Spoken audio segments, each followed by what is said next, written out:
This is Potter's Bar Radio, keeping it light and local.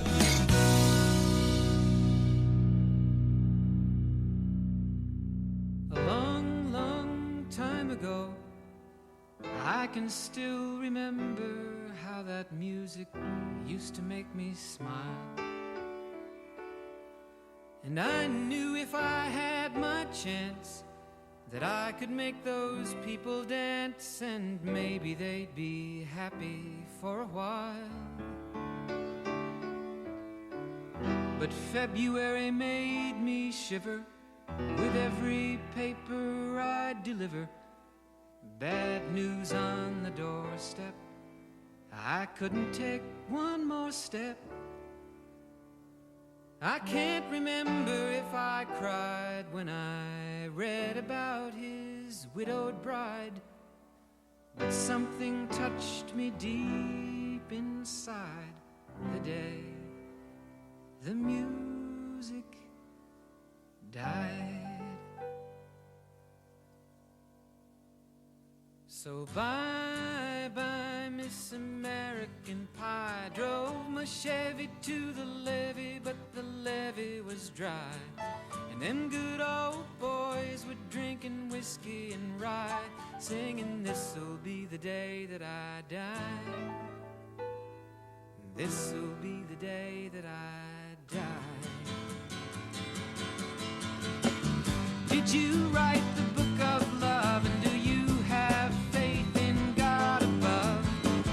If the Bible tells you so.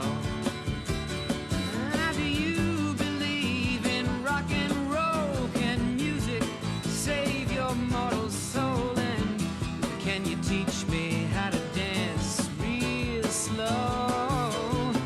Well, I know that you're in love with him, 'cause I saw you dancing in the gym.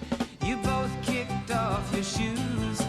Man, I dig those rhythm and blues. I was a lonely teenage bronc and buck with a pink carnation and a pickup truck, but I knew I was out of luck the day the music died.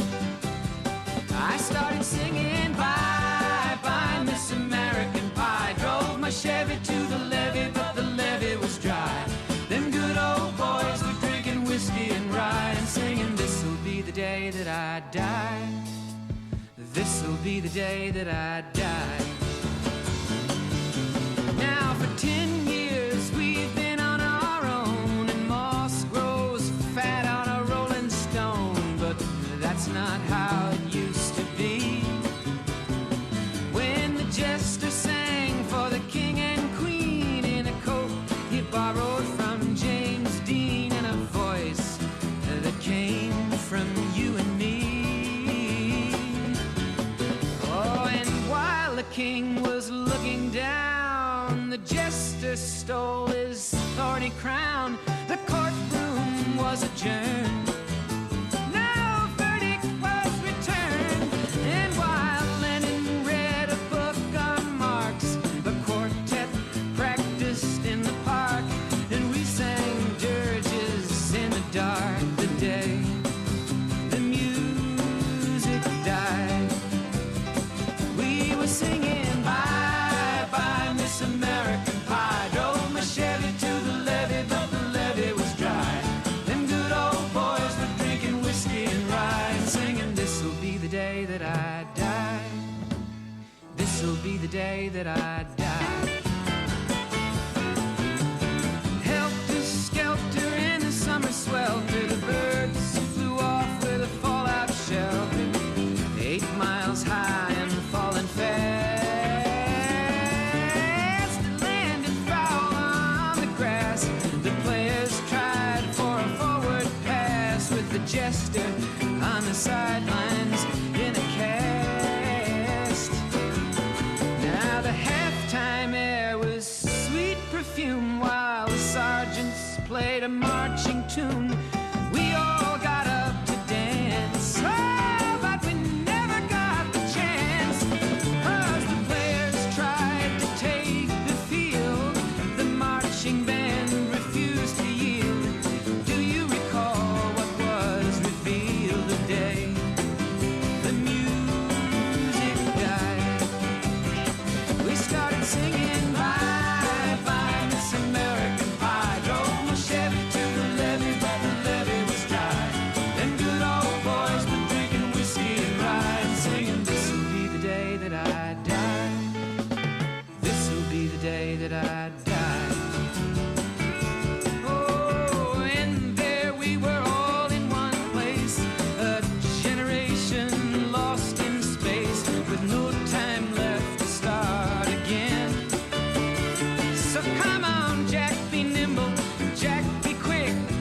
Jack Flash sat on a candlestick, 'cause fire is the devil's only friend.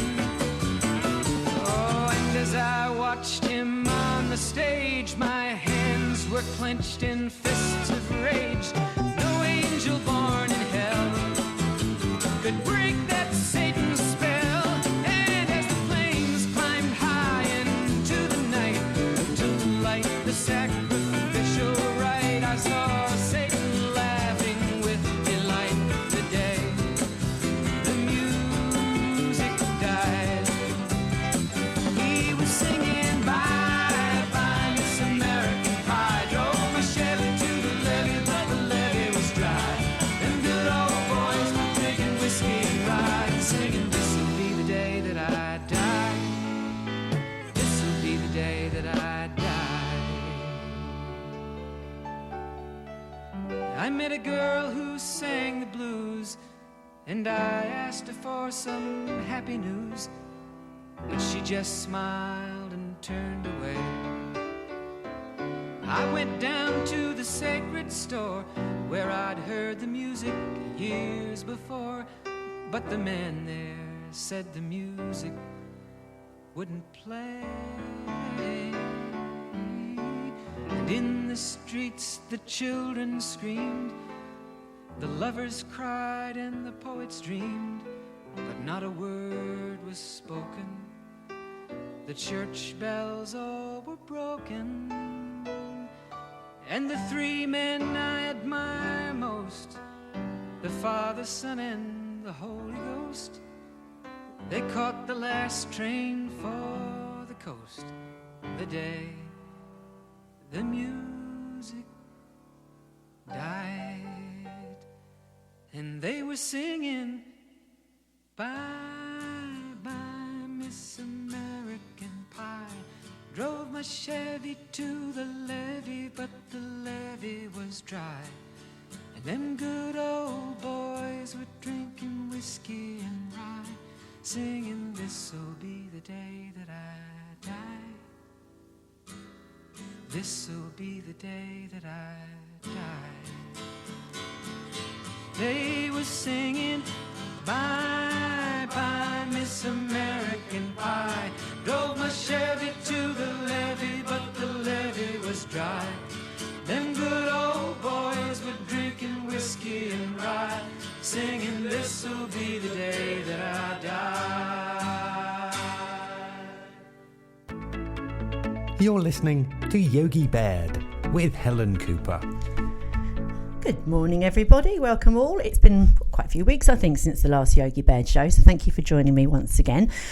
We are already on the 1st of July. How on earth did we get to this date with so few days of sunshine, I should say? Not feeling bitter at all, as you can tell. Do hope you enjoyed that first track. I thought a nice little lively one to open the show with might work well. Don McLean's American Pie, one of my absolute faves. It's a nice long song as well, so always good to get in the zone with if you need a bit of mental uplift. One of those tracks that I can jump on a piano to and play with my eyes shut these days. Well, if a piano is in the house, that is. Yes, I'm still aching for a piano. No, I haven't got one yet. But yes, I am viewing a few on Saturday afternoon. I found a few on Facebook that I can go and have a look at. I'm going to go and check them out and see what they like, see what they feel like, see what they sound like. And hopefully, fingers crossed, there'll be one there waiting in the wings for me. I shall certainly keep you posted. We have some amazing guests lined up on the show today. The star of the show is going to be Belinda Matwali. Born in Australia but now living in London, Belinda is passionate about electronic digital music, things like house and techno, and she actually uses it to enhance the meditation teachings and courses that she provides. She guides the very large sort of group meditation sessions using music at dance music festivals such as Defected in Croatia that she's appearing at in August. She's also a fully qualified nutritional therapist, so we'll be touching a little bit on that as well. I'm going to play you now one of my all-time faves. This is a fairly soothing, traditional, conventional, some might say, track that is played or was played a lot in the yoga sessions that I attended before I even started teaching. It is a track called In Dreams by Jai Jagdish. Many of you will know it. Most of you will love it, but do always feel free to send me any feedback in relation to the music that's played on the show, any requests that you want me to play. Drop me a line at helencooperyoga@gmail.com.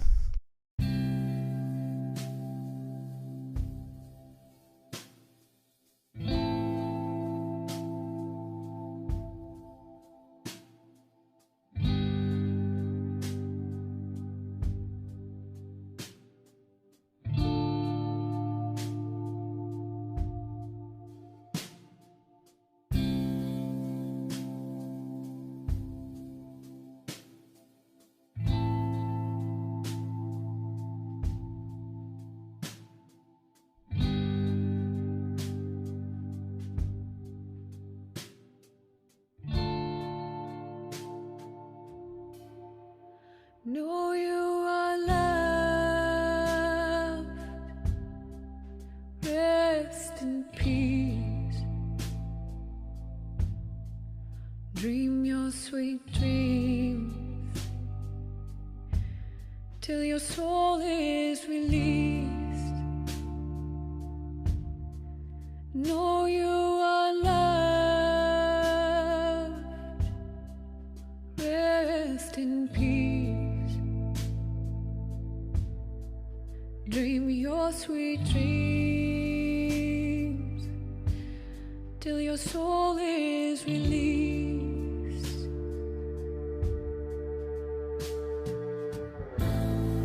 Beloved child, my heart is yours. Beloved child,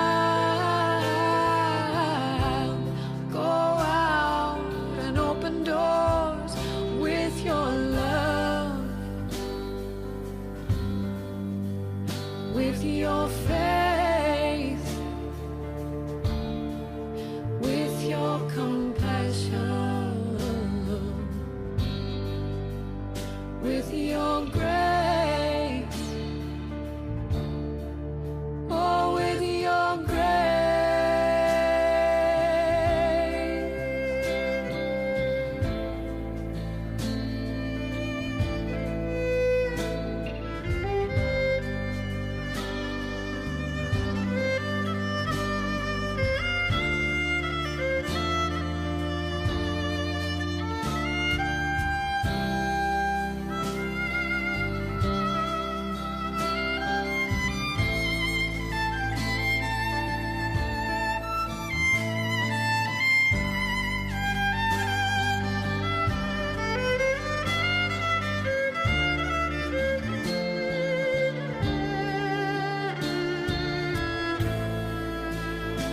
Beloved child, you are the light of the world. Beloved child, go out, spread light to the world. Be strong, be kind, be brave. Know your mind, know that you're divine. Know that it's alright to be afraid. Know that you are loved. Rest in peace. Dream your sweet dreams till your soul is released. Know you are loved. Rest in peace. Dream your sweet dreams till your soul is released.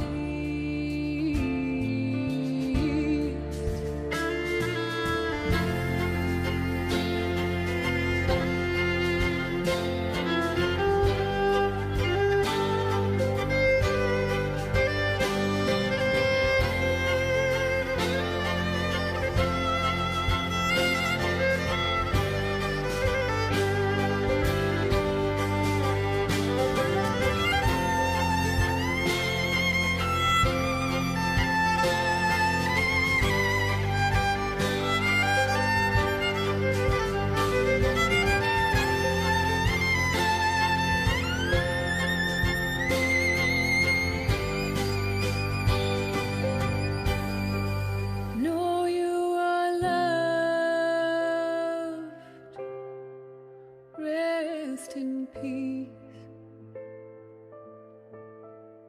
Dream your sweet dreams till your soul is released. Know you are loved. Rest in peace. Dream your sweet dreams till your soul is released.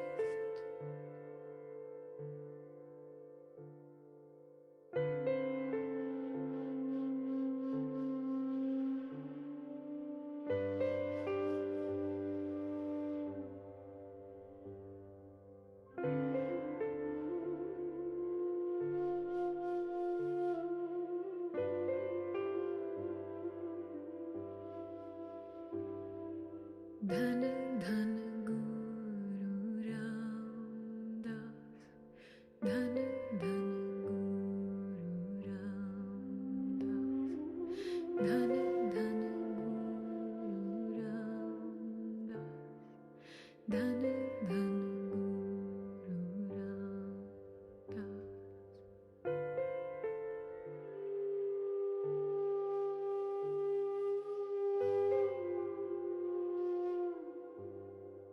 Know you are loved. Rest in peace. Dream your sweet dreams till your soul is released. Know you are loved. Rest in peace. Dream your sweet dreams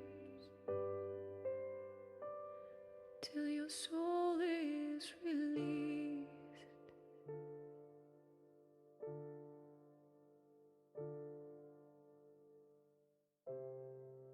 Broadcasting from the center of the known universe, this is Potter's Bar Radio.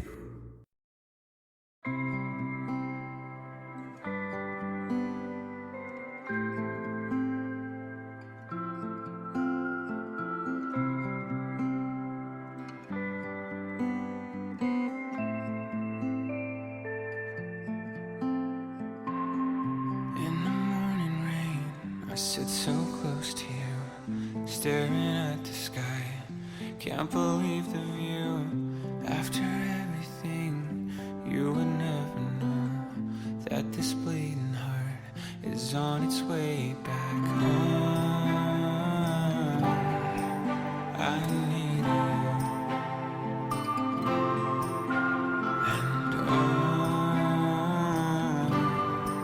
And I love you. I'll never let you go.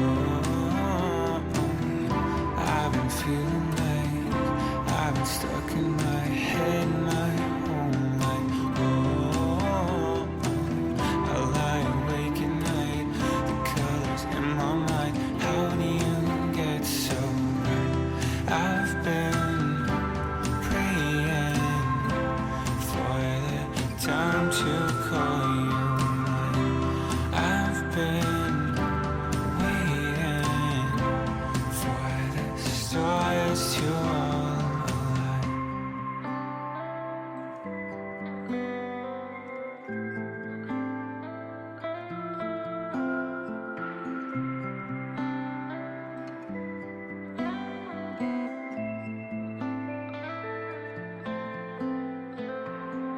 On a cloudy day, I saw you so clear. On that hillside, we watched time disappear. After everything, you would never know that this bleeding heart is on its way back home. I need you. And I love you. I'll never let you go. I've been feeling like I've been stuck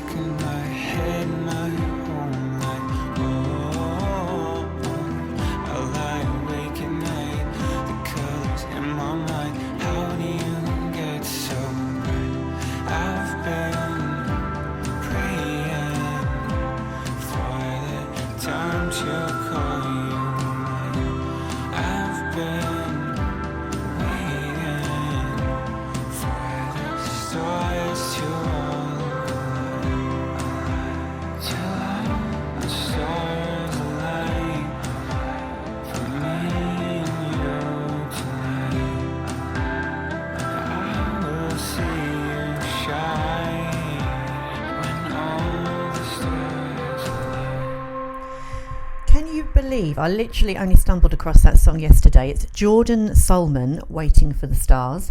And I always seem to do this. I find these amazing new tracks that I manage to flurry around very quickly and pop onto Shazam and identify and think, yep, I'll pop that on the playlist for the show. And lo and behold, there is so little information available on these artists or producers. I think there's so many new up and coming artists who make these amazing tracks. Literally all I can unearth, or all I could unearth about Jordan Solman himself, is that he is a 21-year-old artist and producer, and that is it. I couldn't even work out where he's from or where he's living right now. He's got some great pictures on his Instagram account, but I will be looking more into his music as the weeks go on. Really, really like that song. Here is another piece of beautiful music that should whet your auditory taste buds. This is Olafur Arnold's Happiness Will Not Wait.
absolutely stunning. Now, Mr. Arnold's is an artist who I can tell you many, many things about.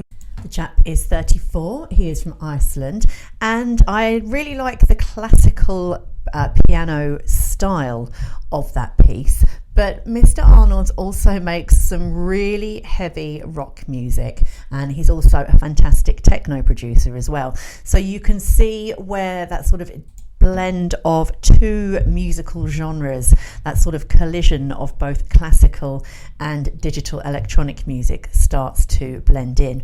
He's got some really heart-tugging, emotionally volcanic tracks, one of which I'll play you later, and it's often quite hard to detect whether something by him has been recorded acoustically or produced digitally. But there is a specific reason that I popped that lovely piece into the playlist for the show today, and it's because we're going to take a much closer look at slightly less conventional styles of music that are commonly or more commonly being chosen for yoga practice, or even meditation on its own, in fact. This next remix of a very well-known 80s pop song is a track that I've actually wanted to bring into a yoga practice when I've been teaching for quite some time, but haven't quite found the right moment in which to do that, or the right sequence or practice or group to do it with. I'm not quite sure how it would go down, but I certainly have used it myself to feel quite injected with energy if I've been practicing at home. This is Yazoo, and it's a lovely orchestral remix of Only You. Dedicating this song to my friend Holly. I know you'll like it.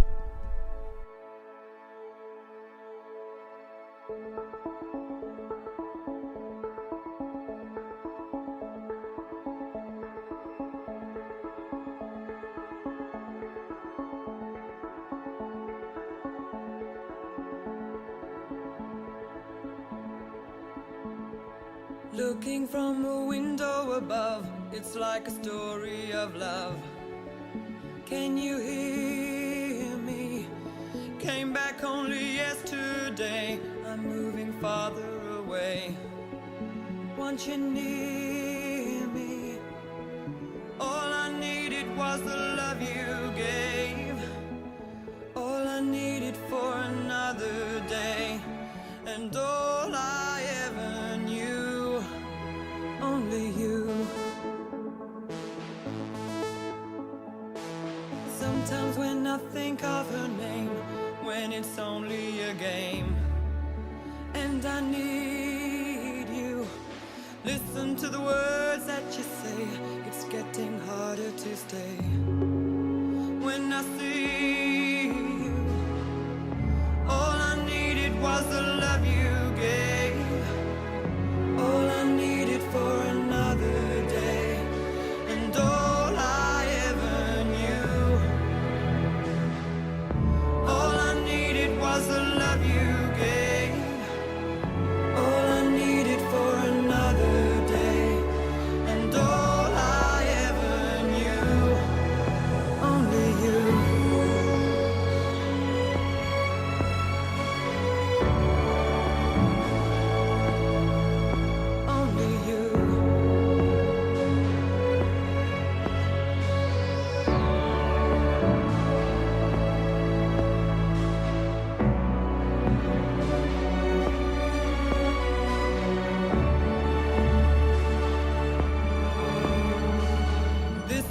Take a long time, and I wonder what's mine. Can't take no more. Wonder if you'll understand. It's just the touch of your hand behind a closed door.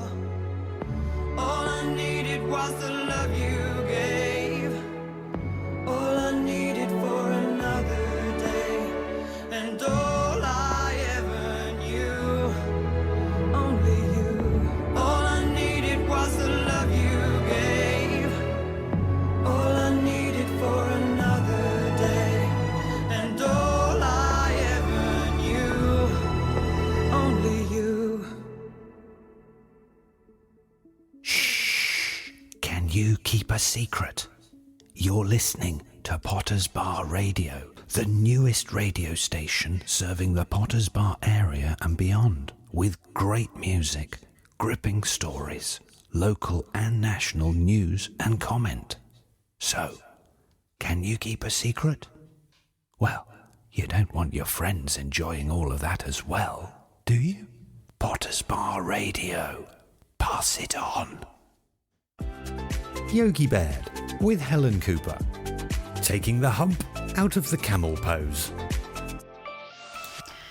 So we're going to launch straight into this fantastic interview that we've got lined up with Belinda Matwali this morning. I'm very, very privileged and blessed to have Belinda coming on the show today.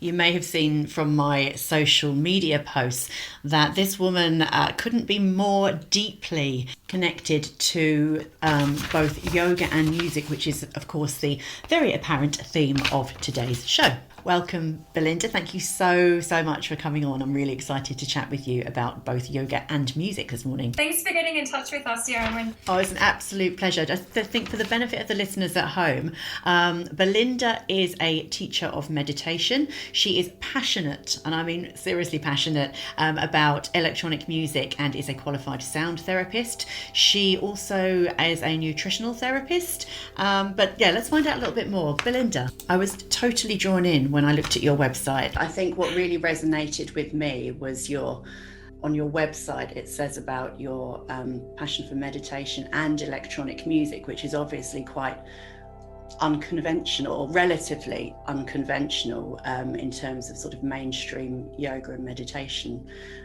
activity and practice. I've loved electronic music for many, many years. I've DJ'd a little bit. I've come across a few raised eyebrows in the past when those two things have been mentioned, and people just don't usually conventionally put those two things together. It's seen as quite a traditional, soothing. Yeah, sometimes it can be done quite gimmickly, or people.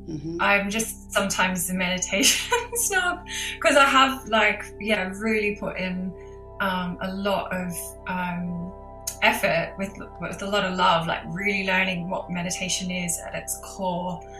Two key things. There was so many strings to your bow, but the two key things that stood out for me: you are a teacher of meditation and passionate about electronic music. But could you tell us, just to sort of begin with, a little bit more about your time in India and your meditation gifts that you have and how much learning you've done with it? And Sure, that has been, spanning pretty much over the last 10 years, the really going deep into meditation.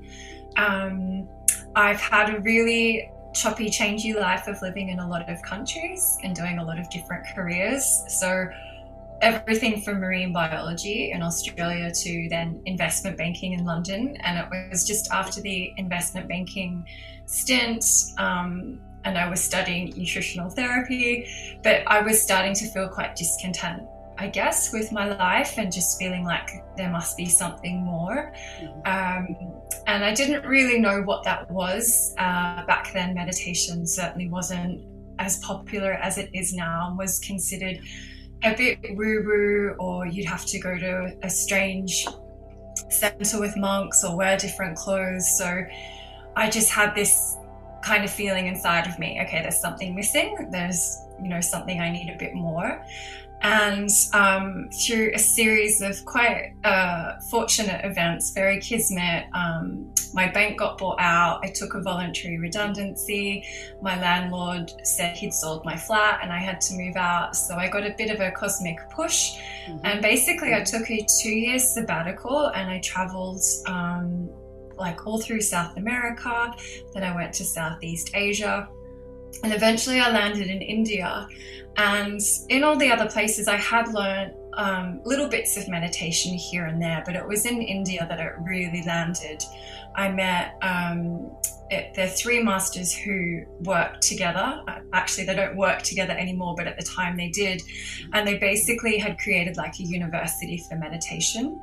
And it was when I arrived there that I had like a soul recognition that was a thing that I was missing when I was in London and feeling like, I don't know, something's a bit wrong. Yeah, I love so the when I phrase landed that there, you used as well with the cosmic push.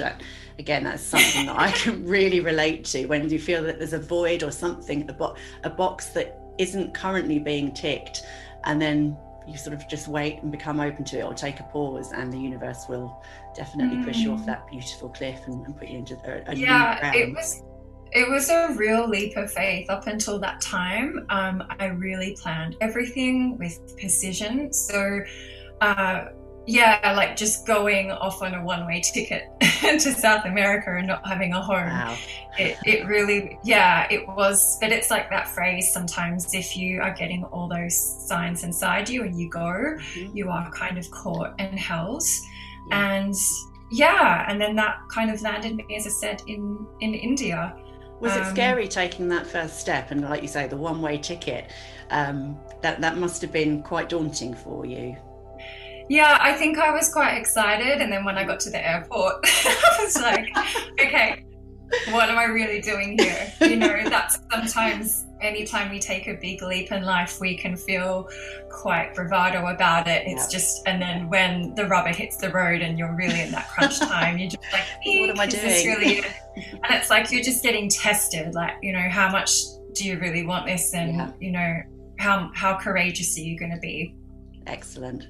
And so how frequently do you visit India now? Is it something you do every year, or not enough? Starting because of COVID, there has been a pause. From when I first went there in 2012, I would go 3 to 4 times a year. Amazing. So at that time, I did eventually then start working as like a digital nomad, I guess you could say, for other companies. And I positioned myself in Bali. And when you live in Bali, you have to do regular visa runs anyway. So I would always make mine to go to India. So 3 to 4 times a year. I've done over 20 of the week-long programs that they have in the ashram. So I really, once I had that soul recognition and I was like, wow, I've heard of meditation before, but this is so deep and so profound, and they're able to share so many different facets of it. When you have that feeling, like maybe with your yoga career as well, you're like, this is for me, and I'm really going to dedicate myself to it.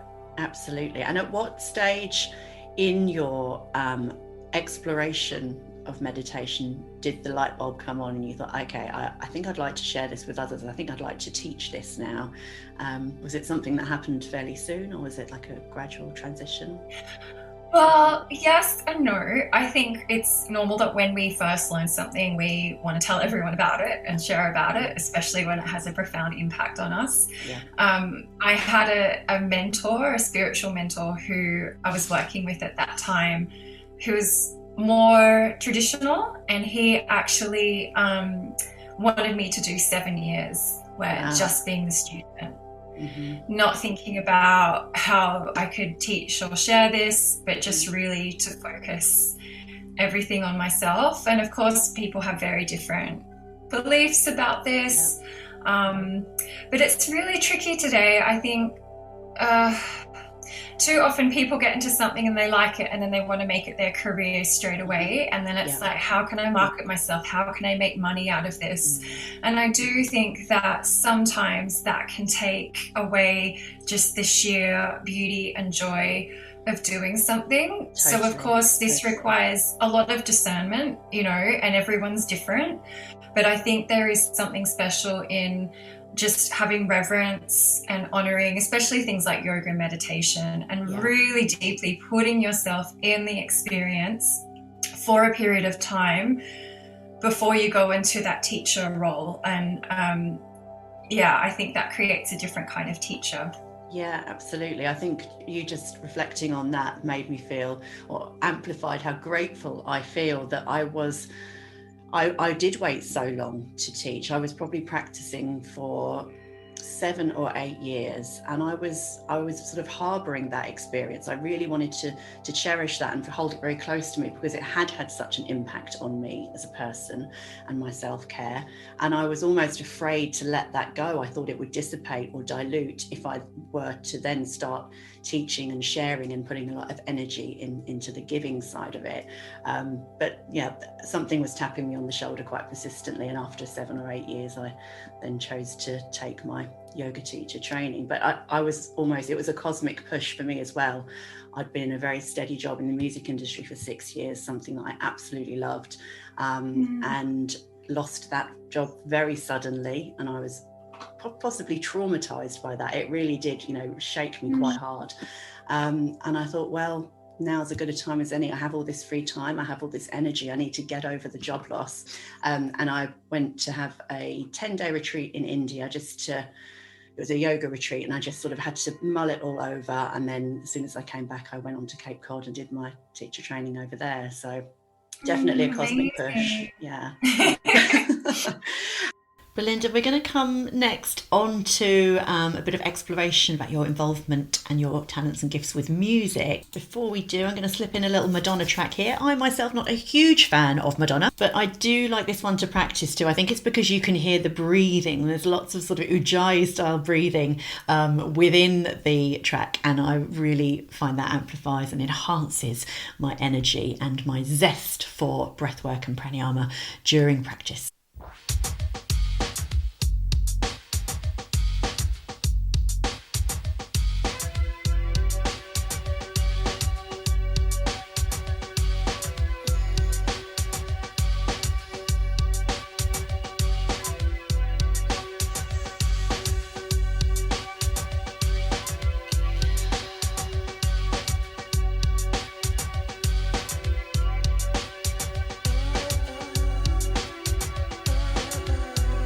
Kiss you in Paris.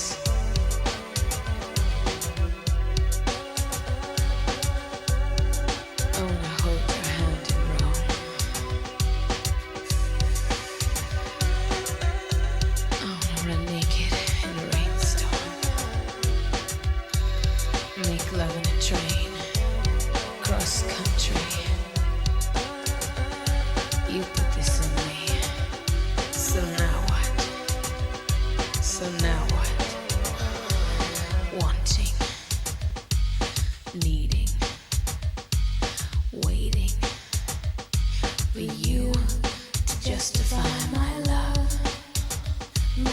Hoping, praying for you to justify my love.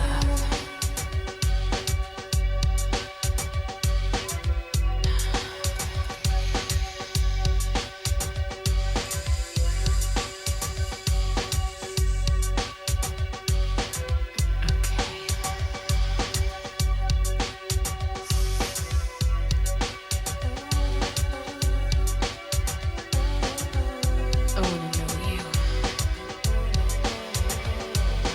Not like that. I don't wanna be your mother. I don't wanna be your sister either. I just wanna be your lover. I wanna be your baby. Kiss me. That's right. Kiss me. Wanting, needing, waiting for you to justify my love. Yearning, burning for you to justify my love.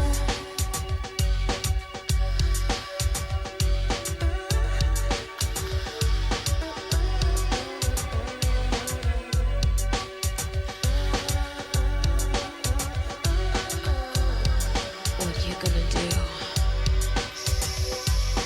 What are you gonna do? Talk to me. Tell me your dreams. Am I in them? Tell me your fears. Are you scared? Tell me your stories. I'm not afraid of who you are. We can fly.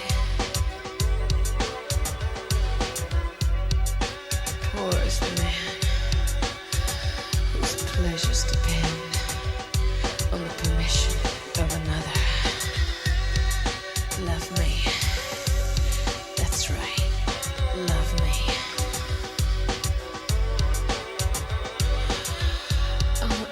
baby.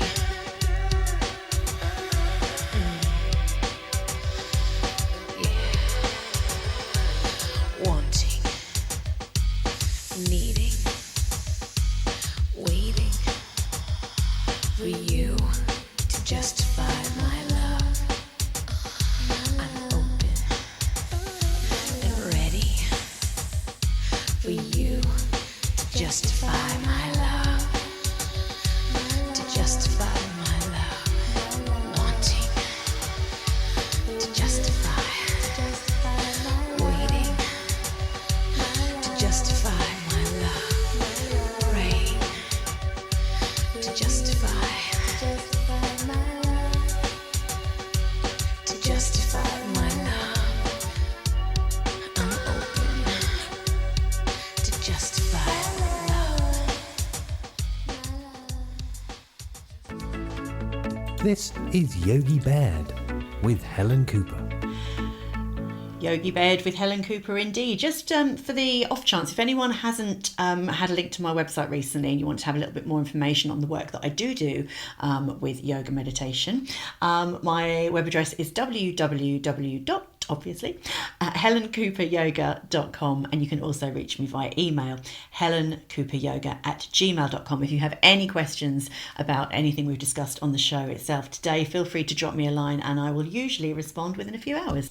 Back to the star of the show, however. Belinda, thank you for coming on the show today. Just before that music break there, we were discussing how you ventured into many very accomplished career paths before you found your interest in meditation itself.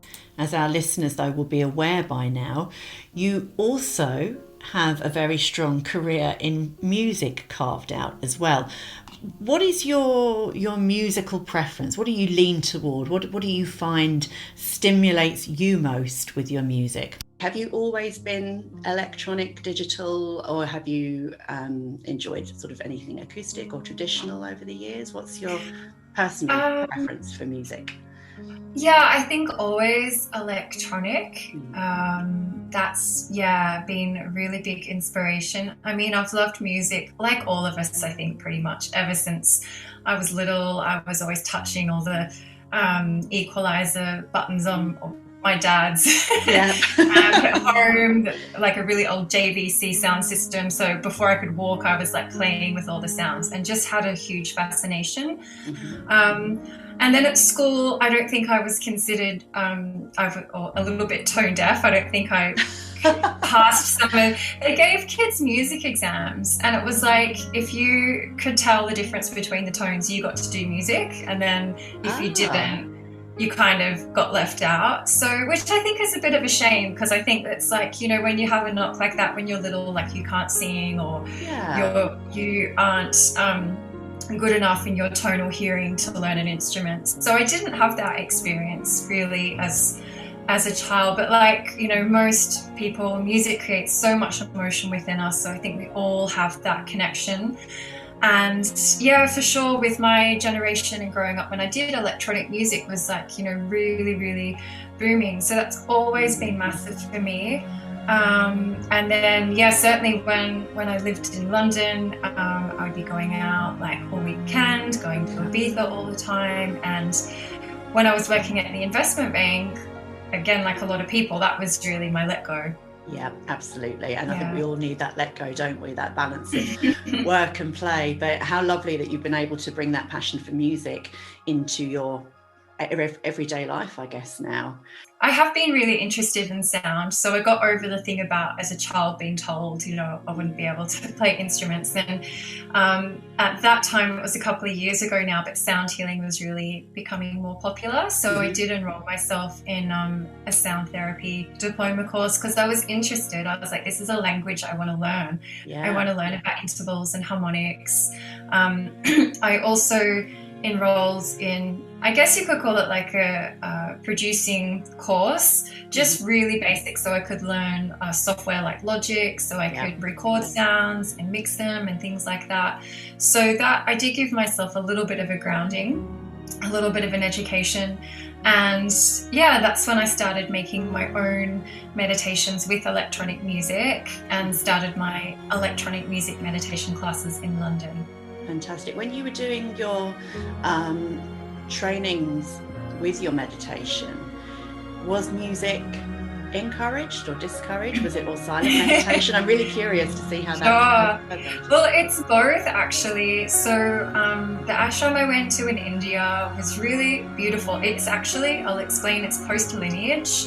So it wasn't one specific type of meditation, which is very modern for an Indian ashram. The masters there they had Sufi masters. They'd been to Osho's ashram. They taught us about Indian saints. So they really knew their stuff, and they brought in a lot of traditions together. So if anyone knows the Sufi lineage, there's so much music and celebration involved in that. So that was definitely an aspect.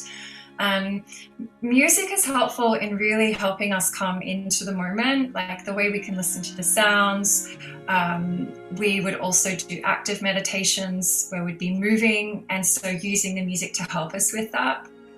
So I believe music is so helpful at helping us to entrain and really come into the present moment. But then in the deepest meditations, it is absolute silence, because you go deep into the silence. So there does become a point where the music is no longer helpful and more of a hindrance when you're looking at meditation from that, really deep perspective. Absolutely. I think there's quite a lot of discussion or debate on a lot of the social media groups and threads at the moment, well, not just at the moment, but generally, about the benefits of using music to aid meditation or to enhance meditation. And there are still many people, and each to their own, everyone has their own opinion, that completely frown upon music, not just for meditation, but even for yoga practice. And I struggle with that. I struggle with ruling it out completely. I understand what you're saying about when meditation when it hits a certain level, you don't need anything external. It's all about the inner stuff. It's all about going inward. So music would be, and anything external would be a distraction. But I have always found music of all genres, traditional stuff and really contemporary stuff as well, unconventional stuff, aids my yoga practice. It lifts me, it winds me down, it stimulates me, it rears so many emotions in me that I struggle to practice without it. I can enjoy a practice without it, but I definitely it would be my go-to to choose the music to enhance my own practice. So, but everyone has different experiences and opinions, don't they? Yeah, I think it definitely has its place. I think for the vast majority of people today, they're kind of, I will say, new-ish coming into these practices compared to how they were taught hundreds of years ago, in that, monks would do years of seva and different types of service and, living in the monastery, and then they would start doing yoga and meditation. There was almost this big epic training leading up to it that would really help to calm the mind and, really prepare them. And then today, most of us are going from burning the candle at both ends and working and doing all the things, blah, blah, blah, blah.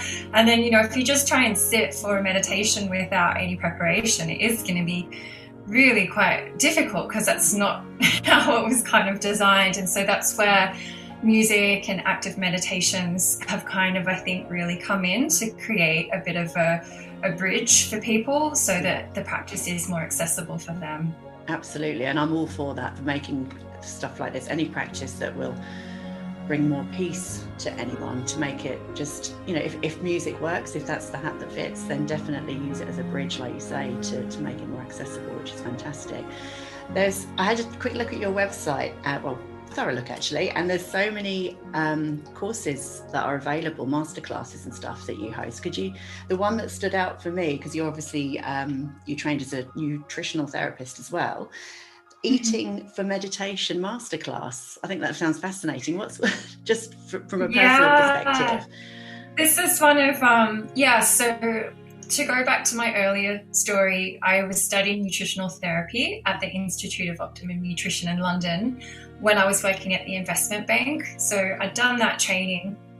And it was just after that I had, I guess, like kind of a spiritual awakening, for lack of better words. But I fell down the stairs in my home, and then I had all these plans for the weekend. I was partying really hard at that time. So it was like the universe saying just to stop. And I did an impromptu coconut water fast because I hurt my ankle quite badly and I wanted it to heal quickly.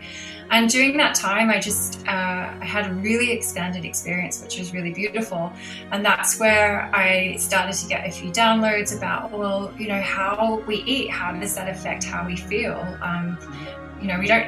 We're not ready to fast all the time, but how can I eat in a way that is going to make me feel more conducive for meditation? So I did start like Googling things and having a look at other people's work around this. And the basic premise is we do want to eat in a way that keeps us balanced. So most people know about blood sugar balance now. If you're having lots of stimulants, that's going to put you in a stress response. When you're stressed, your heart chakra is shut down. So it's going to be difficult for any Kundalini energy to go higher than that, to really have a fully opened experience for meditation. And we really are like conductors for the divine. If you look at our human makeup, all of our bones are crystalline. They all amplify frequencies and energy. Our pineal gland is a transducer to pick up divine energy and cosmic energy. And then that's what gives us our visuals and meditation. So even though when we go deep into meditation, we kind of transcend all of it. We are this like conductor, and we can eat in a certain way that does make us feel like more alive and more able to channel that energy in. If we are eating really dense food, or as I said, if we're really stressed, that actually does keep us a bit closed to receiving some of that energy. I find this all so fascinating. It's not something that I've studied or I've ever looked into in depth myself, although I do try to have a well-hydrated, healthy, nutritious diet. But I truly am in awe of your depth of knowledge on all these topics. I mean, it's you really do have many, many strings to your bow, and they're all absolutely fascinating subjects. Going to take another little music break here, so if you want to grab a refreshment at home, now is definitely the time to do so.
prime example there of an electronic, digitally produced piece of music that I really find just injects some kind of spiritual energy into me whenever I'm practicing yoga. Probably a little bit too exciting or memorable or sentimental, I suppose, to use for meditational purposes. I think I'd get a little bit too distracted. But the additional beauty of that particular sort of chill out style remix that was produced by Solaris, it was actually made in memory of the original composer himself, the very legendary Mr. Robert Miles. And I think Solaris did put it up on SoundCloud free of charge, which is even more touching, really.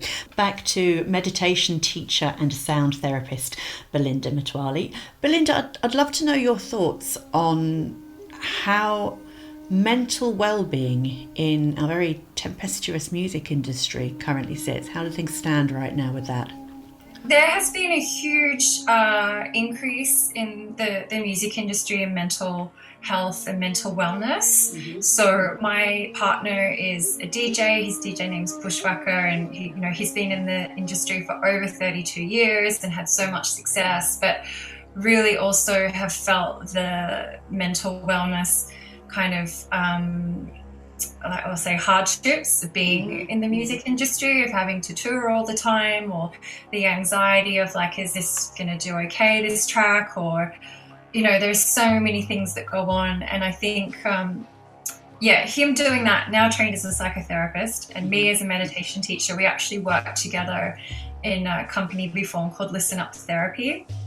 And so we have been getting more involved with other music for mental health organizations, sometimes giving talks or sharing information. But from that, we've seen how much the music industry is really placing more emphasis on mental wellness and mental health.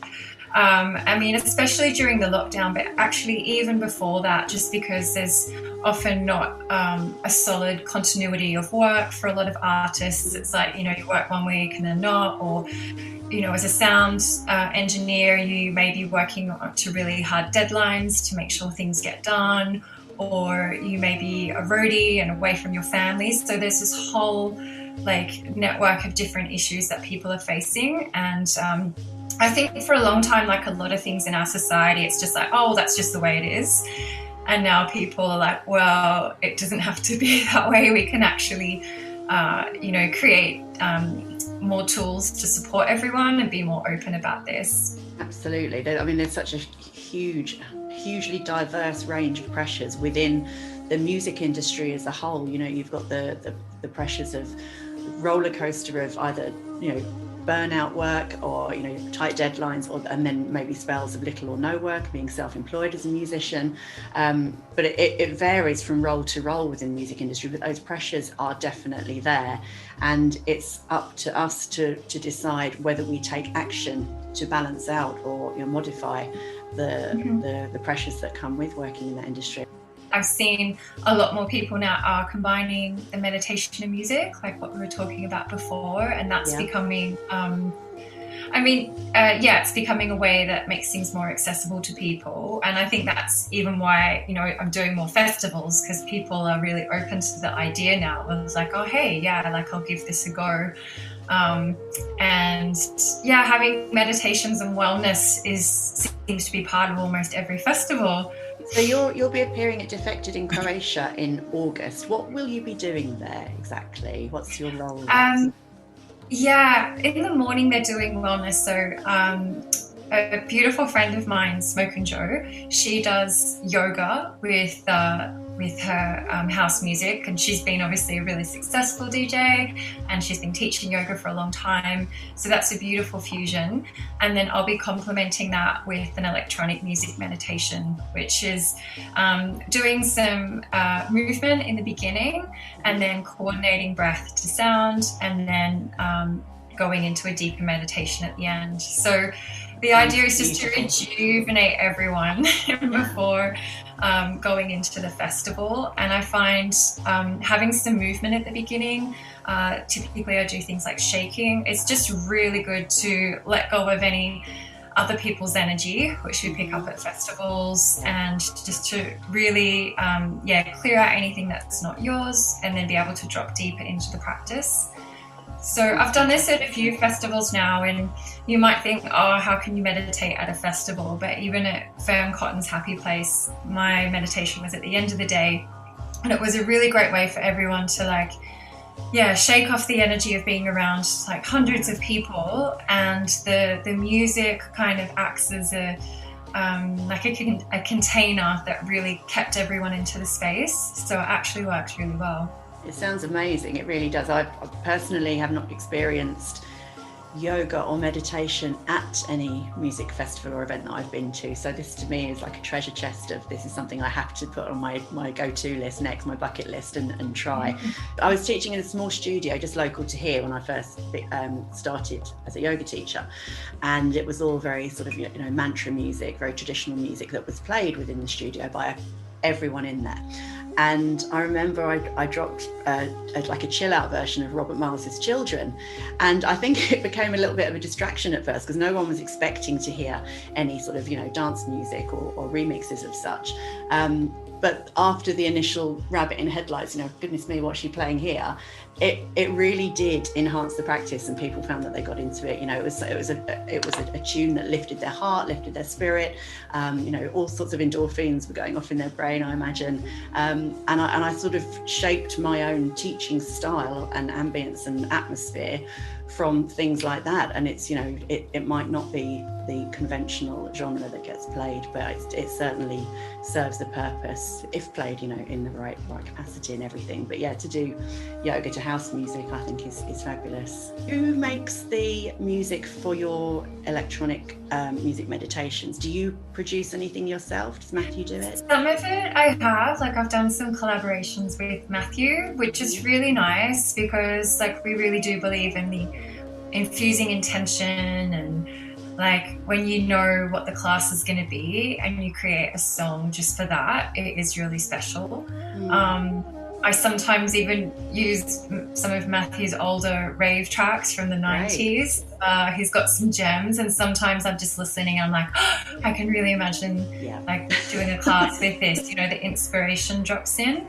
And I've just always liked the contrast between sometimes a really fast song with lots of yang energy and then going to something really yin. It's really beautiful. So then some of the slower tracks I make myself as well, just with a couple of chords in Alchemy, which is a electronic synth that you get in Logic. So just super simple things. But I think that's part of what I really love. It's that full creation process. And then of course I mix in other tracks from other people. So where can people find out a bit more about you and about the services that you offer and your meditations and stuff? Probably my website. It's Belinda, Belinda Matwali, matwali.com. And I have all my upcoming events and all my courses listed on there. For anyone who's interested to learn more about the eating for meditation and spiritual nutrition, when you subscribe, I have a whole free course explaining that out in a little bit more detail. And then also my Instagram, which is at Belinda_Matwali. It's nice to connect with someone who has such a passion for electronic music and techno and the whole, meditation yoga thing as well. It's not as... Yeah, it's definitely been a journey because sometimes people just don't get it, or it's taken a while to really just hold all of it together. Yeah. Because otherwise they're like, oh, you teach meditation, but you've got bang, it's not very relaxing. I used to go to yoga studios in London to try to find somewhere to teach, and it was really hard because they're like, oh, it's a cool class, but we don't want any loud music here. And then other spaces, even at Frame, I've taught there, and you can do the loud music, but then it's not really quiet for the end part. So it has been a journey, but I feel like it's really starting to land. It is still seen as a conflict of interest of sorts, I suppose, when I explain to people my lifestyle and my what I do for a living. Yeah. They sort of think, okay, how does that add up? How does that correlate? But it does. It always has for me, and we have to be true to that and stick with it. And there'll be others who will go for that as well. So even if it feels like a struggle at times, it's just being true to yourself, isn't it? Those things, those aspects, those passions work for you in that tapestry. Yeah. And you just got to go with it. And yeah, there'll be people there who are open to it. And what you do is really cool as well. Like, you're working with trauma as well. Absolutely. I mean, that was never my vision or intention, but I think as my own practice developed, it came to light that I had experienced a lot of trauma personally, and then I sort of looked more and more into it, did a lot of reading and studying on the whole trauma subject, and how yoga can heal trauma. And I was like, bang, this is it, this needs to be what I go deep into, because I can talk so firsthand about it, and it's definitely not stopping where it is, but where I'm at right now is exactly where I'm meant to be, and it's just lovely.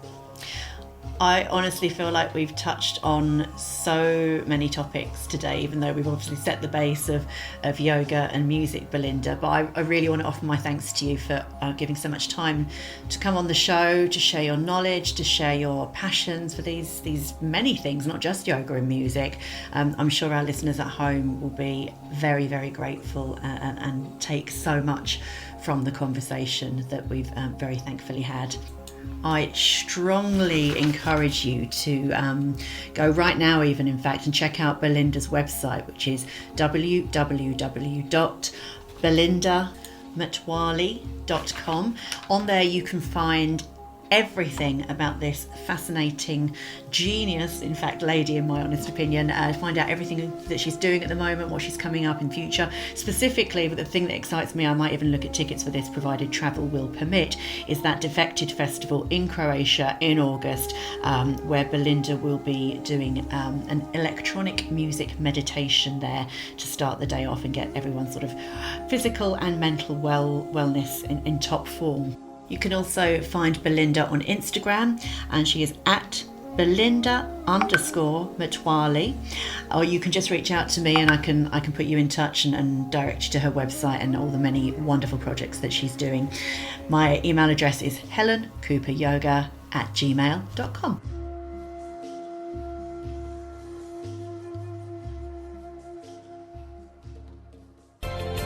You're listening to Potter's Bar Radio.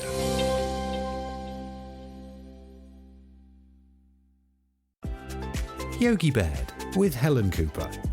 The only time I've performed a half moon was when the elastic in my shorts broke.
Yogi Baird with Helen Cooper, answering deep yoga questions like the dolphin pose.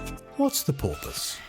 Deep yoga questions indeed. That track that was played just before the little jingle there, I never know if I'm pronouncing this properly. The track itself is by Sahale and its title is Dijin. And whenever I read that title, it's spelt relatively similarly to like Dijon mustard. I just think of mustard whenever I see the title, but it is a great track if you want to really get your rhythm and pace and get a stronger texture to your practice going. If you're thinking of doing some strong vinyasa flow or doing a fairly stable, solid, grounded, strengthening warrior sequence, I really think the percussion and the general feel and vibe of that track can really get you going. It brings a sense of sort of stability and solidity to any practice, and I've actually been focusing quite a bit on those sort of grounded, stabilizing feelings throughout practice in the last week or so. I know in the group classes that I do in Cuffley 3 times a week, we've been making a start looking at the chakras, the 7 energy centers within the body. The first of those being the root chakra, which is said to sit at the base of the spine, associated with the color red, and any postures or any practice which balances out your root chakra will simply leave you feeling with a much greater sense of groundedness, stability and security and safety. Anyone who wants to find out a bit more about the teaching that I do offer, feel free to take a look at my website. It is www.helencooperyoga.com, and on there you will find a lot more information about my own history, my own journey with yoga, my training, what I specialize in, which is trauma-informed yoga, and that can benefit anyone who suffers from anxiety, or stress, or insomnia, or even sort of symptoms like flashbacks if you do suffer with post-traumatic stress disorder. Anyone who's feeling those sort of negativities or struggling with stuff like that in daily life would definitely benefit from having a discussion about how yoga might assist. So feel free to take a look at my website. There's plenty of information on there, and you can also reach out to me at helencooperyoga@gmail.com at any time. Actually coming into the last half hour of the show now. Time does fly when you're having fun. I get to speak to so many fascinating people on this show. I was saying on a Facebook post just yesterday evening, the connections that I've made through inviting people on this show as guests have just been overwhelming. It really is really appreciated the people that do reach out whenever I put a post on social media to say what we're going to be talking about on the show, and they're offering their time, their wisdom, their energy, and the conversations that I have managed to have as a result of this show are just overwhelming, and I'm really, really enjoying it. So thank you all for your loyalty. Thank you for listening and tuning in whenever the show is on, and if you can share the show, details of it and links to it with friends and family, across the globe, it would really, really make a difference. There's so much information within the show that can help and assist others. So, where to next? I would like to have a little chat with my friend Carly Tonkin. She is based down in South London. Now, Carly doesn't have a website as such, but she and I have very distinct parallels in that we both love yoga. We've both been practicing for a long time now, sort of many years, and we both have a passion for music. So maybe if we have a little chat first about your own connection or your own experience with yoga. So my yoga practice, I've been practicing for probably 10 or 11 years now, on and off. It has been very patchy during lockdown, which is probably counterproductive. It probably should be more consistent.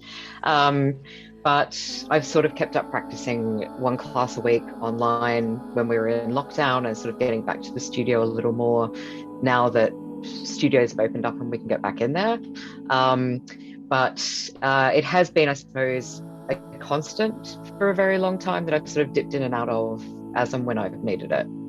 Yeah, I don't think you're alone there in saying about it becoming a little bit patchy and a little bit irregular during lockdown. I think that's been the most frustrating thing for a lot of regular yogis is its accessibility, basically. And as much as we've been blessed with a load of yoga classes and tuition and guidance online, it's just not the same. And to get that motivation to bring the regularity back into your practice does take quite a lot of work if it's only available online. So are you back doing any sort of studio stuff now at the moment in face-to-face Yeah, stuff? I'm doing like 1 or 2 classes a week back in the studio now, because I do largely hot yoga. So it's also much nicer to be doing that in a nice warm studio than overheating my flat at home.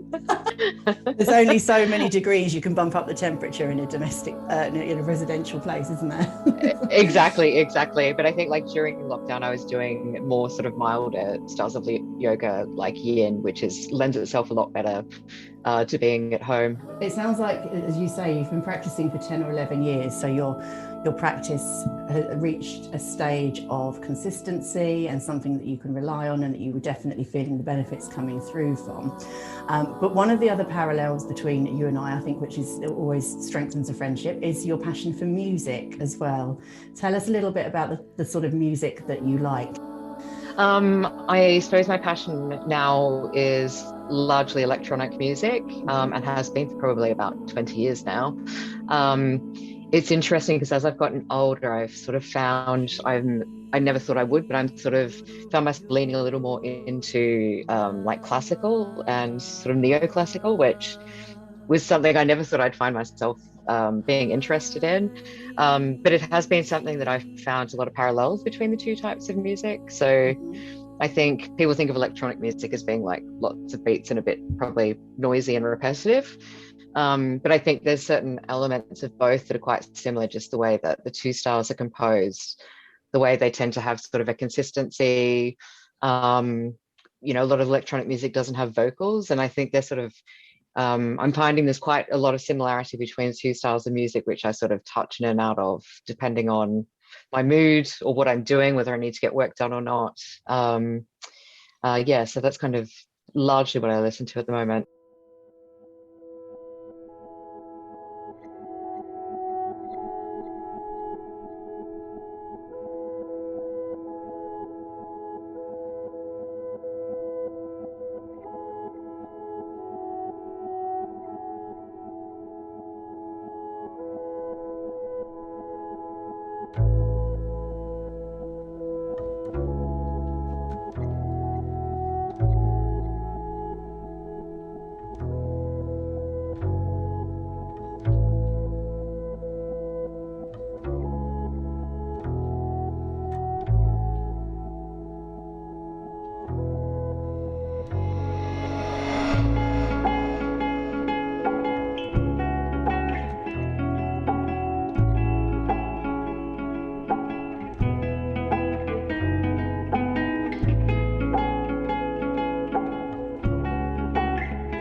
beautiful piece there was a track called Away, lovely instrumental by an artist called Alex. That's Alicks, so not the usual spelling. We are chatting at the moment to my friend Carly Tonkin, and she is just sharing with us her experiences with yoga and music personally. Do you always, or do you tend to listen to music when you're practicing yoga? What's your personal preference? When I started yoga, music wasn't something that was actually incorporated into yoga a lot. It was kind of a bit of a no-no. Okay. But I think that was because I started with Bikram yoga, where there was lots of like strict rules and regulations about how it was conducted. And music wasn't part of that practice. But as I've sort of done a little bit more vinyasa and yin over the years, music is more often incorporated into those. Mm-hmm. And I think I kind of like a mix of the two. Like sometimes I think it's nice to not have the music and to have some silence and to kind of like try and shut down my monkey mind. Like if there's music, it's almost something else for my mind to fixate on rather than kind of fixating on the internal. Because I think because I like music so much, I get a little bit too caught up in the music. And if the teacher plays a track that I really like, I find myself like just getting a little bit too into the music and not looking inwardly enough. But then I also think there's some styles of yoga that lend themselves well to music, and it is kind of a nice way to sort of help you get into that meditative state. You're not just a keen listener of music, are you? You also do a little bit of DJing as well. How did that come about? I think it's something I've always wanted to do and just sort of never had the courage to do. And then I had a milestone birthday a couple of years ago, and I mean, you could possibly call it a midlife crisis of sorts, I suppose. But decided at that time that I'd buy myself decks for my birthday present and go off and buy myself some lessons and have some lessons.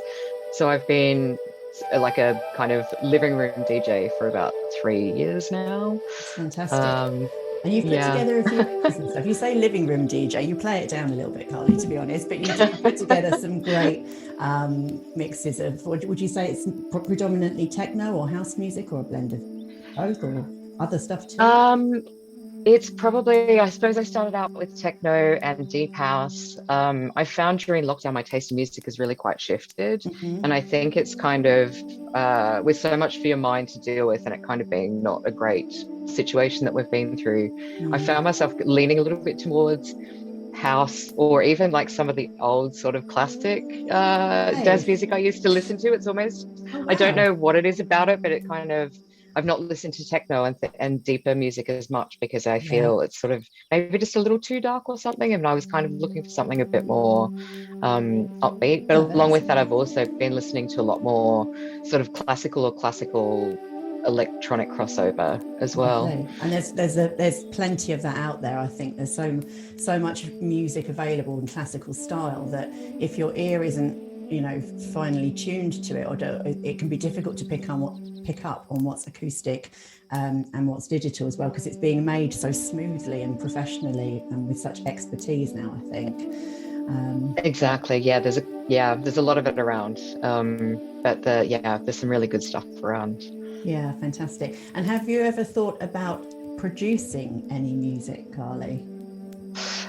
Not putting you on the spot or anything. It's something I've thought about, but I kind of feel, well, maybe it's a fear as well. But I think it's the kind of thing I've avoided for now because I just want to be getting in there and producing the really amazing high-level stuff. I think I get like impatient with myself because I'm not like creating the wonderful stuff like John Hopkins or Fortet or some of the artists that I really love. And I think I just get really frustrated with myself. I'm exactly the same as you. My impatience to be superbly creative would just frustrate me too much. I would love to be making music, but it is a skill that takes a long time to learn. That's why I have so much respect for the music producers that we tend to listen to, because it's not just a month course or an overnight thing. It's a blend of true unadulterated talent and a lot of time and dedication to learn those skills as well. It's just phenomenal, isn't it? Totally. Thank you so much for Yeah. sharing the time with me today. It's nice to speak to you. It's always a pleasure to speak to you and catch up with you. Anyone who would like to find out a little bit more about Carly's living room DJ skills, and I can assure you she's not as novice as she claims to be. She's put some great mixes together that I can send you the links for. She's also done a brilliant podcast called Lady Bangers, which was a selection of tunes exclusively produced by women for women, with this sort of, girl power theme going through it. And I really, really enjoyed listening to that podcast. So anyone who wants to have links to those, feel free to send me a message, helencooperyoga@gmail.com, and I will get back to you and direct you to the way of Carly Tonkin. Next track I'm going to play is going to take things on a fairly soothing tone. This is Both Sides Now by Joni Mitchell, and some of you may remember this from the film Love Actually, which many of you will remember from back in the day. Absolutely fantastic, even seasonal festive film. I think it was based around Christmas, wasn't it? So now over to you, the very talented Canadian singer-songwriter Joni Mitchell. Rose and flows of angel hair and ice cream castles in the air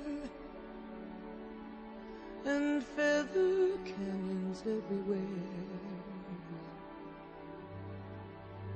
Looked at clouds that way, but now they only block the sun. They rain and they snow on everyone.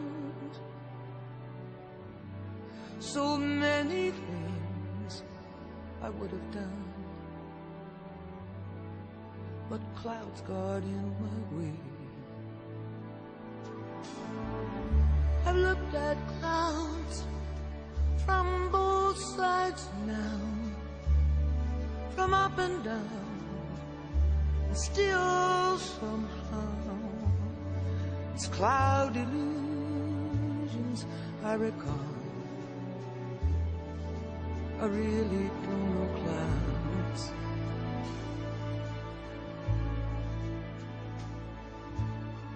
At all.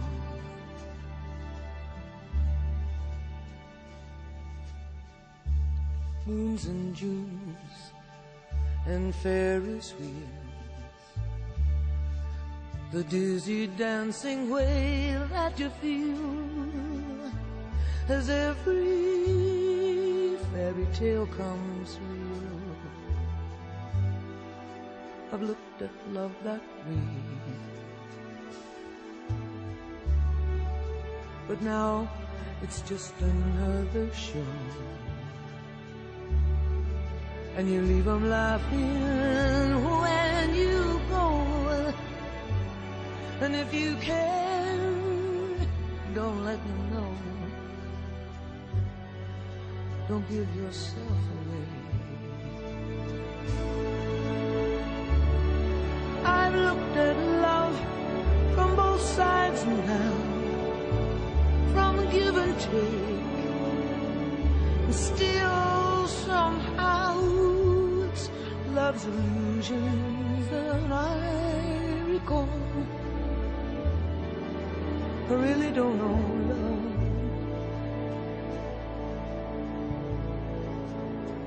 I really don't know love at all.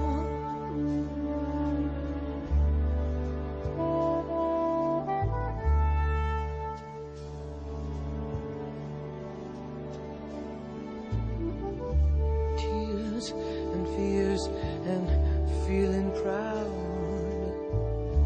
to say I love you right out loud.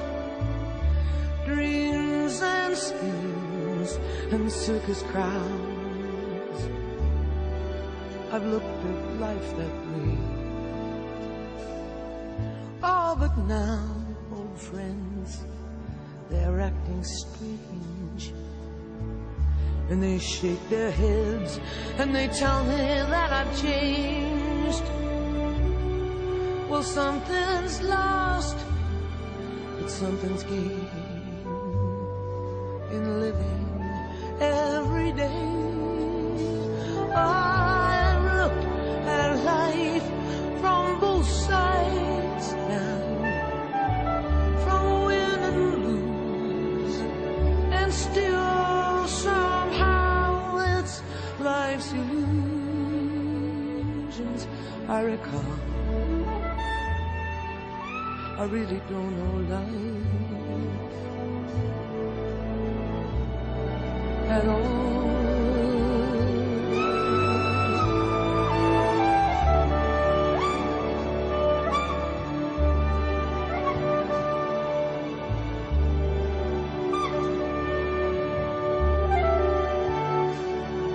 It's life's illusions that I recall.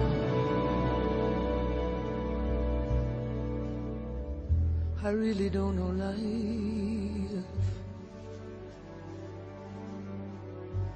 I really don't know life at all.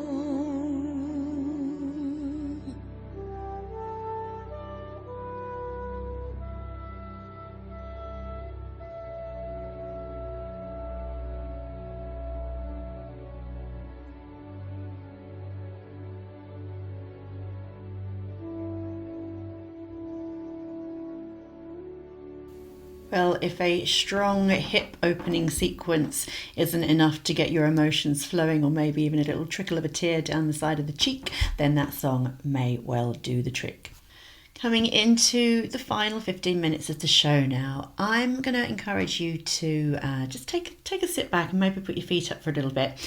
We're going to hear a few words from piano teacher Erica Avery. Now, Erica also has a wealth of experience with yoga and meditation. Erica speaks in her little contribution here about obviously being a piano player and a flautist as well. And those who play the flute will no doubt know that you can get significant issues with posture and back problems. I have a friend, I'm just giving a quick shout out here, opportunity to my friend Rebecca Pawley, who is, in my humble opinion, a very fantastic flautist, and obviously with the hunch that tends to come over instruments such as the flute, it's always good to remedy and rectify. And Erica speaks here of the benefits that yoga brought to her lifestyle as a professional musician. Hello, my name's Erica Avery. I live in Worcester. I'm a musician and a teacher.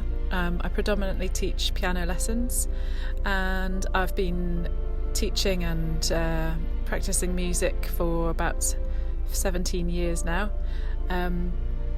I had problems in the past with posture with my playing. I also play the flute, and I started along with Alexander technique at first, and then I later moved on to doing Pilates, and it eased a little, but it wasn't until I was pregnant with my first child, and I found pregnancy yoga, and I was kind of hooked from then, really.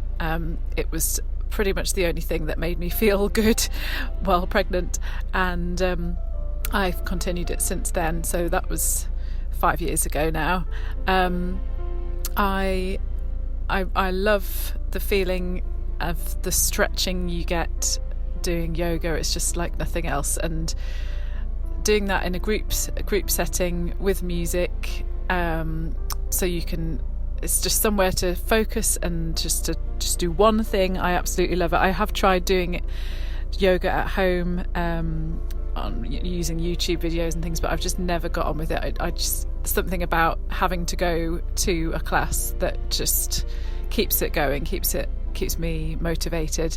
So during lockdown was tricky, but I did find a local teacher and did a few classes with her in person, and then sort of followed her on Zoom through all the months that we couldn't go, and I'm now back with her now, so that's really great, and it's a real highlight of my week. Partly for a posture kind of thing, and to ease tension. I do build a lot of tension up in my shoulders as a pianist, and just kind of general stresses and anxieties, and it all tends to sort of get into my shoulders and my neck. So yoga really does help that. But I think the more I've done it, the more I've realised that actually it's the breathing that really that helps me. And it was that got me through my labours with my 2 children. The breathing and the practice of the breathing in yoga sessions really helped. And I've tried to carry that on really in my everyday life. If I'm feeling a little bit stressed, a little bit panicked, then I will just try and use the breathing techniques that I've learnt in yoga sessions. So I'm also, as a musician, I'm also really interested in how music can marry with yoga. And I've been to lots of different sessions. I used to live in Birmingham, and I tried out loads of different instructors. There was obviously a lot of different classes going on there, and some I liked more than others, and the way they used music. Some seem to not really care what the music is that they use, and they just literally use the same track every week. And then others seem to have really sort of thought about a playlist and how it flows through the session, and maybe sort of comes up to a peak when they're sort of planning the trickier, more challenging parts of the yoga class, to kind of go with like maybe a bigger sound in the music, and I've really enjoyed that. And then obviously towards the end, using something very soft, very calm. I've also been to other sessions where it's been mainly music that I know, so maybe Einaudi, something like that, some piano music that I know of. And for me, I found that really distracting, because I like to just kind of zone out. And some of the ones that I've really enjoyed have surprised me, which have been the sort of rainforest sounds, just kind of the sort of thing you'd get in like a beauty salon when you're having a massage or something. I've actually quite enjoyed the perhaps sort of less conventional music while I'm doing yoga. But at the same time, I also do enjoy when there's more maybe like a sort of almost like a dance beat going on, that kind of, that they flow really nicely. And so yeah, I'm really interested in perhaps composing music and maybe finding someone that might want to collaborate, maybe a yoga instructor that is looking to do some recordings or some videos. That if anyone's ever looking for a composer, I'd be very interested in working with you. So I hope that gives you a bit of information, and it's been good to connect. Thank you very much. Goodbye.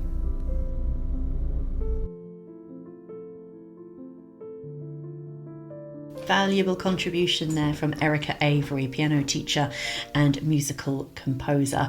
I'm not quite sure what the background noise was with that recording there, so apologies if it interrupted the flow at all, or if there was any distraction.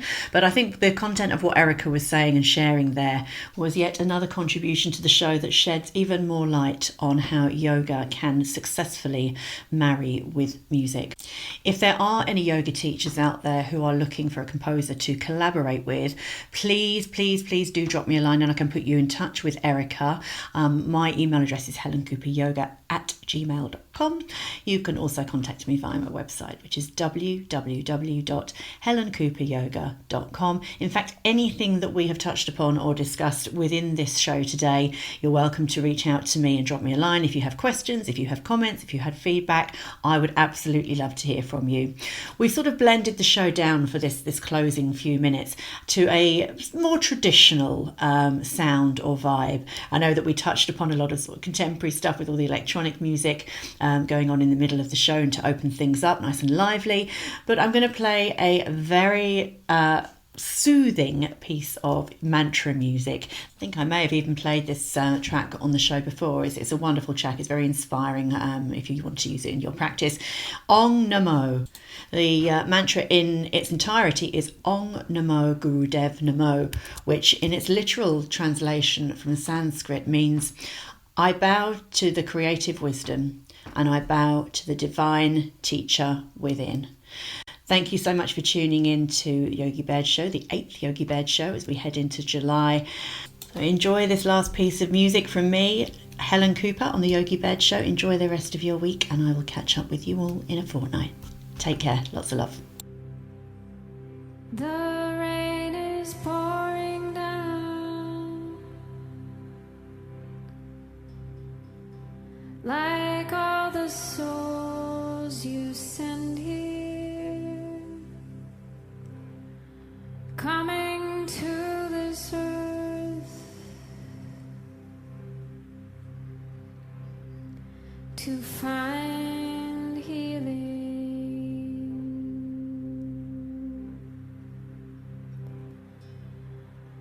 Mother Earth takes in the rain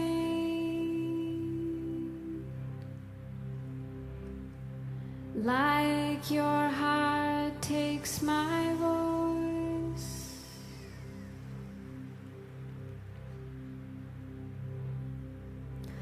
Let us free each other with our prayers, with our voice.